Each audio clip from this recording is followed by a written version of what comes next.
Greetings and konnichiwa, and welcome to the Onyx Tavern Vlog series. After a long hiatus, I am now returning with the Vlogs on Super Megaforce, but as you can see, I am not alone. I have Raptor and D-Jedi with me, and I'm your host, the Bard Keith. So guys, I want to thank you all for joining me here today. I know it's been a long time coming to get these Vlogs, but of course, school and YouTube have been the major constrictions, but I'm glad you guys are here anyway. What YouTube slow you down with? Yeah, it's... Well, in any case, as I stated before, we are no longer doing the Megaforce Vlogs, because I just didn't have time to catch up to Super Megaforce. And Megaforce blows. Yeah, fact. Okay, very much true. So we're just going to go ahead and focus on Super Megaforce, and today we're going to go ahead and talk about the first episode, oddly enough, entitled Super Megaforce. So I want to kind of get your all's thoughts on what you thought of the episode in general, and then we'll go into more specifics. D-Jedi, could you start for us, please? Well, other than using super mega amount of times, it was quite well, actually. There was wit in there. It actually got into the story plot a little bit.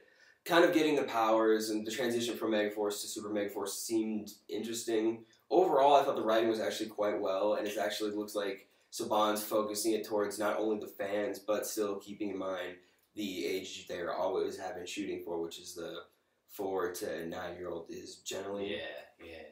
Yeah, so I think it's really well. Only the second episode can tell if that'll continue or not, and if they drop the ball. And what do you think there, Raptor, as far as just general thoughts on the first episode? Well, I have a lot of the same opinions as him. I'm generally of... I definitely enjoy... Maybe it's because my expectations have been lowered so much by Megaforce. I enjoyed the Super Megaforce premiere. It was rushed, not going to deny that. But it had some cool moments. You know, I thought it was nice when the Rangers were going around rescuing people, and there was some pretty funny moments, especially with the explanation for the switch from green to black. Yes, I have to comment. That's like the only part of the episode I truly liked, because it's basically calling themselves out on their own BS. I think, which is usually good in television shows. Yeah, and then. The action was great, but that's because Kaiju's action's great. Yes, I mean, the only time we actually get them doing an action sequence that's of American footage is the beginning, which was really cool. They're going through the mall, going through the school and all that, looking for, I guess, survivors of this, which, by the way, I'm still trying to figure out, like, okay, so Noah goes into the school and tells 2 kids, you have to rebuild, you have to get people back. So, you said help the other kids. Well, yeah, but what they do at the end of the episode is that they rebuild the school. They're putting new lights in and stuff like that. My question is, we're the adults in all this. Why is it the responsibility of the kids to get the school ready for the next school day? Because when the apocalypse happens, everyone has to chip in. Do you agree, DJ? Oh, completely. It's any survival situation. Everyone's got to do their part. I do find... And, I mean, the kids were at school when it happened, and the aliens were probably blowing shit up everywhere, so it makes sense that they would stay within the school, because you stay within buildings in a crisis situation. And what did we all do in elementary school when there was a emergency test? Duck and cover. Exactly. Which and somehow so it works. Makes sense, since they're probably been told to stay in the school to try and get things going, just so everyone's not panicking. Well, let's point out a couple of other things that are odd about this episode, because I find it odd that we are really meandering, I guess, in the first part of the episode, with them going to find out what Mr. Burley's up to, what Ernie is up to. 2 superfluous characters throughout the show, let's be honest. And that's really to establish the situation of this alien invasion. Although I have to admit, compared to Countdown Destruction, the last time they did an alien invasion, This seemed pretty small. It didn't there seem... wasn't any outside scenes of destruction, which, well, other than that scene of the Gokaiger shot of the Zangiak blowing up the city. Yeah, but again, this seemed very minor compared to previous invasions that we've had. And you think that's something they would be like, okay, we did this countdown to destruction, so we need to make this bigger than what Countdown to Destruction was, which didn't actually seem to happen. And you know, guys, I'm actually more of a negative opinion on this. I know you've lowered your expectations, but you know what? After 21 years, I happen to expect quality out of this program. And I just want to highlight a couple of things that I found to be issues that you guys might have not found issues, and I just want to kind of get your thoughts on that. The first thing is, as you said, it was rushed. Do you guys think it was warranted to do 2 Gokaiger episodes back-to-back, basically, in a 22-minute airing, and not do any type of American footage for this first episode? I mean, it is pushing the boundaries. Some American footage would have been nice to have. I mean, we did get the command center and all that fun stuff, and even with the school. But as far as like actual combat footage, the next one's only supposed to have 1 episode, so maybe we'll see a little bit more in there. But and speaking of the command center, just real quick, why is it that the only time the Rangers ever teleport was the very first episode of Megaforce? How come they all had to walk to the command center in this episode and subsequent episodes? Because equipment was probably busted. Teleportation. Both. Okay. The movie, when was the anytime last time on Voyager or any Star Trek series, like, communications down, transporters don't work? What? This isn't Star Trek. Yeah, you're going to a completely other universe. Yeah, don't do that. Communications and transporting have nothing to do with yes, each other. It depends, dude. Seriously, like it's still, you're sending a signal from one thing to another. Yeah, it's still the whole thing. I thought the communications being down was that they couldn't tell who was alive and who wasn't. Probably took a few blasts from the Armada. Then why is the command center in pristine condition? Because it's underground, just like the Zeo chamber and the turbo chamber. But when that was attacked, it still got damaged. It's right farther underground. Okay, let's kind of also, move that on one to was the next one. stormed by the bad guys. Yes, yeah, it was. got completely stormed. All right, let's go ahead and kind of move on to the next thing right here. So we know it was kind of a rush pace and all that. Something I have to ask, Raptor. The Gosei Great Megazord was not destroyed. None of the Zords were destroyed, but since Gosei Knight is no longer around, we know that his Megazord is inoperable. Pretty much. Yeah. So why the Skyship and the new Zords, which Gosei just happened to have? Because they were being lazy and didn't want to use that Gokaiger Gosager movie footage of the Gosei Great being destroyed. But in a story perspective, could you tell me why you think they didn't use the 2 Megazords? Because, let's be honest, every time the Power Rangers lose their powers or Zord, that's when they go get new powers. So my question ultimately becomes, why didn't they lose the Megaforce powers and then upgrade to the Pirates? Because I know they're going to eventually use the Gosager suits again because they have the footage to use. Yeah. But every toy we've seen, every marketing promo is of the Gokaiger suits. Yeah. So we know that's a upgrade, it's a different form. And it's going to be the primary form, you know that. Yeah, so why didn't they just lose their powers? That's the ultimate question. D-Jedi, what do you think? I don't know, you can go multiple directions with this. Like, it's just it seems like an upgrade, but with every upgrade comes new Zords. I mean, there wasn't really a Zord destruction in Mighty Morphin. I mean, they were destroyed, but they were brought back again. But when the transition from Season 1 to Season 2, it was merely a Thunder upgrade. So it was an upgrade. They could have done something like that, but potentially with not using the Gosager Gokaiger movie and having the Zords and Mecha destroyed there, really does leave a hole for the fans who know. But as far as like the transition for what they were doing for Child, getting their age gap, because they were honestly even young with the Super Samurais and all of that. But anywho, I mean, I'm really concerned how a pirate ship is more powerful than a Dragon Zord. A Dragon Zord, not the Dragon Zord. Well, because we all admit that the Megaforce powers were obviously mystical in origin. The legendary Megazord shows itself to be pretty prominent in space combat.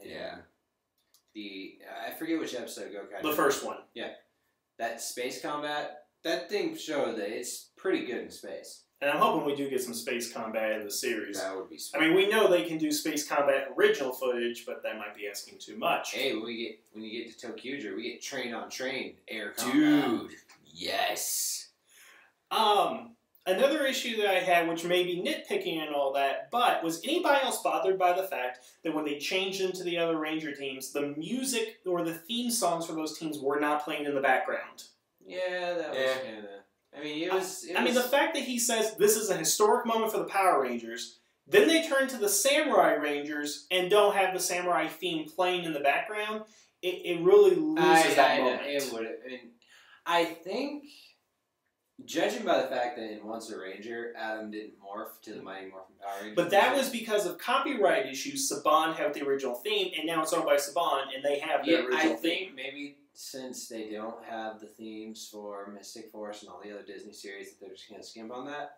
Which, yeah, it's a bit disappointing, but yeah, not a deal breaker. But was it disappointing that they changed it to the Samurai Rangers as opposed to the Mighty Morphin? Yeah. Because remember, in Go-Kaiger, they started with the Go Rangers. It would have been better to change form to the Mighty Morphin. Yeah. Because they say historic moment. But I get the feeling that they may put off transforming into Mighty Morphin for a bigger moment. It took 15 episodes for Go-Kaiger to do it. Mm-hmm. Well, that's because Zoo Ranger is not that popular. The only reason Zoo Ranger is as well known as it is in Sentai is because it became the first Power Ranger. And I saw it was theory they were trying to tease the American viewers as well. No.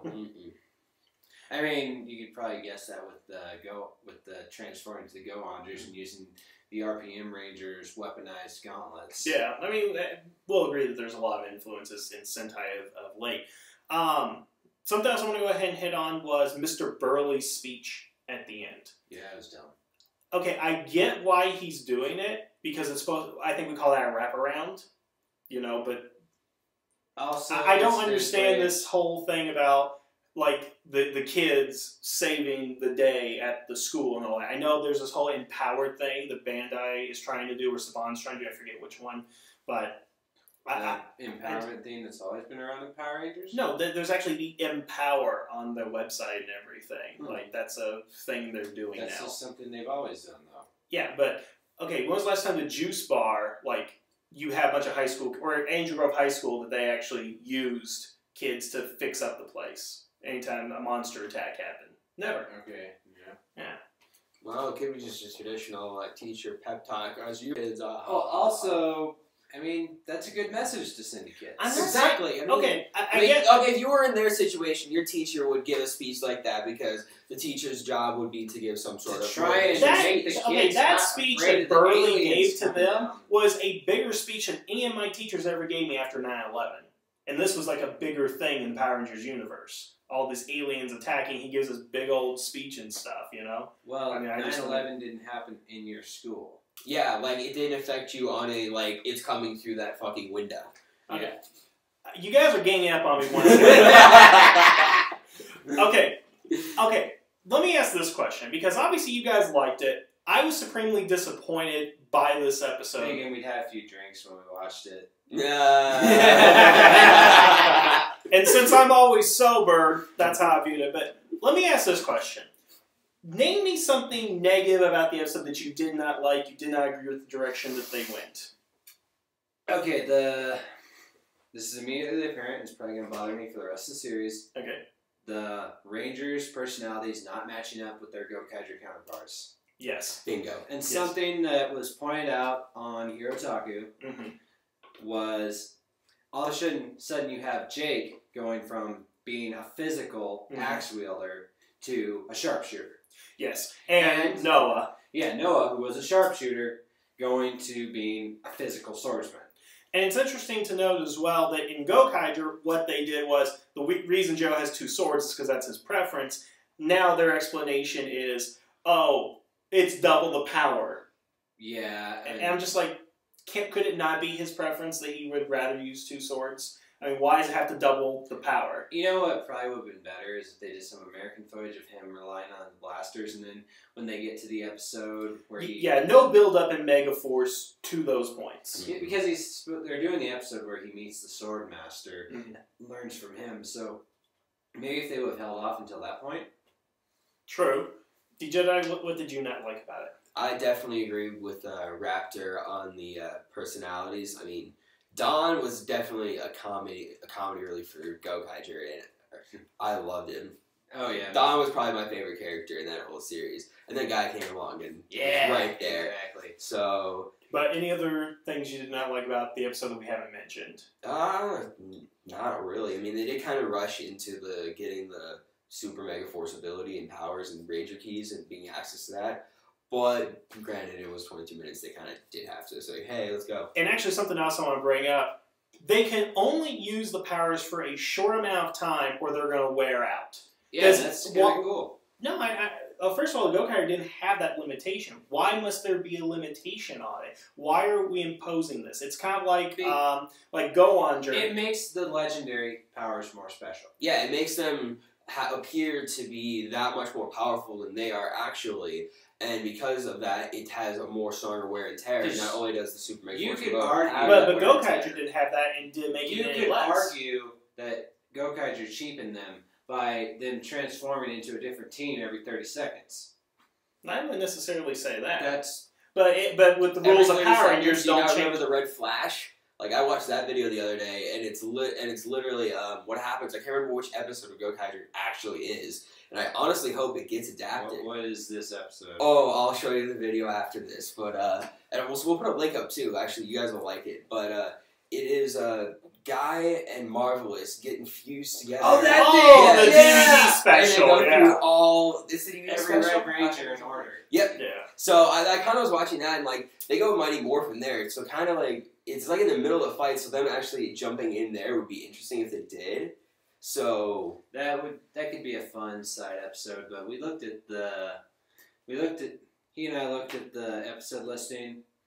Wasn't anything like that, and I think the remaining spots are going to be filled by Christmas specials and the Halloween specials. Well, I mean, there's 20 episodes, but they're technically 22 episodes every year, Halloween and Christmas being extra, which I don't understand why we need those in the episode. Nickelodeon. It's Nickelodeon. Yeah. Nickelodeon. No. How many cartoons from Nickelodeon do you know that have a Halloween special? Ninja Turtles does not. Like, I like Ninja Turtles. Wait, before we go. Yeah. I want to say there was something I liked. Okay. That scene in the command center, Gia and Emma are totally nipping out. I mean, high five. It must have been cold on that set. Okay, well, guys, I want to thank you for joining. Even though our opinions disagree, I seem to be the odd man out for my own show, of course. But I want to thank you guys for joining. Next Super Megaforce episode, once it's up, maybe a day after, we'll have a new video, and all three of us will try to be here. And once I find a sub version of ToQger, I will start my ToQger video vlogs. Just watch the Raw. Yeah, watch it. Imagination! The gay train. It's powered by imagination. This is what I have to deal with. Thank you guys for watching us. Thank you guys for joining. Once the sub's up. Thank you guys for. I'm talking about you guys. Thank you for joining me here today. And the tavern is now closed.